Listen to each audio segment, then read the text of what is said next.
J'avais 15 ans et je menais la vie typique d'une adolescente anglaise lorsque j'ai découvert l'islam. J'étais sur un chemin qui était tout sauf le chemin béni de Dieu. J'ai appris une chose certaine, si Dieu vous veut, il vous aura en tant que jeune adulte, peu importe qui vous êtes et d'où vous venez. J'avais l'habitude de débattre avec les gens de la fausseté de la religion et de la vie après la mort. Avec le recul, je me suis rendu compte à quel point j'étais aveugle. J'étais convaincu que c'était la seule vie et que mes actes ne seraient pas récompensés. Je me croyais libre, mais j'étais emprisonné par le monde. Un ami et moi plaisantions souvent sur ce que cela ferait de visiter le lieu de culte que nous avions tous les deux fréquenté auparavant. Cependant, aucun de nous n'était allé dans une mosquée ou une synagogue. Entre nous, nous avons fait le pacte d'enquêter sur ces étranges lieux de culte. Mon école étant extrêmement diversifiée, il était surprenant qu'avant cela, je n'avais jamais vraiment fait l'effort de parler aux filles asiatiques de ma classe. Le lendemain, après en avoir discuté avec mon ami,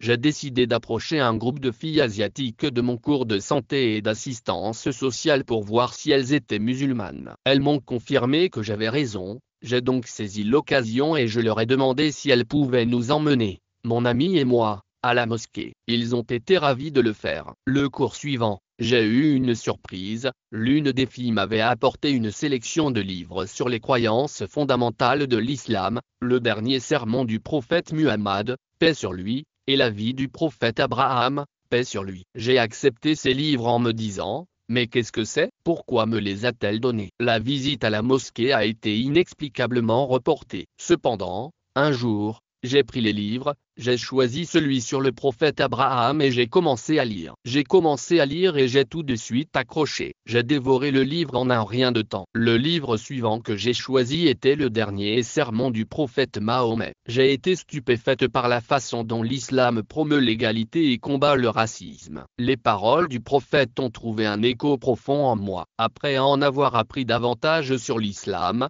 j'ai rappelé à mes nouveaux amis de classe de se rendre à la mosquée. Ce week-end-là, nous sommes allés à la mosquée. Mon amie, qui était impatiente de venir, a changé d'avis. Au cours des mois suivants, j'ai assisté à mes cours et amélioré ma connaissance de l'islam. Je tombais amoureuse. Grâce à mes contacts à la mosquée, j'ai connu d'autres cercles islamiques, notamment les sociétés islamiques des deux universités locales. J'avais 15 ans et j'étais très confuse face à la situation. J'étais à la fois amoureux de cette religion et terrifié par elle. Je ne savais pas qu'il était possible de revenir en arrière, ni qu'il y avait d'autres personnes de mon époque qui étaient devenues musulmanes à l'université. J'ai été présenté à une sœur qui m'a dit que Sheffield, ma ville natale, était la capitale de la conversion et qu'il existait une organisation locale qui aidait les nouveaux musulmans. J'étais impatiente d'en savoir plus sur l'islam. Je suis allé directement à la source, accompagné des filles musulmanes de mon école. Lorsque nous sommes arrivés,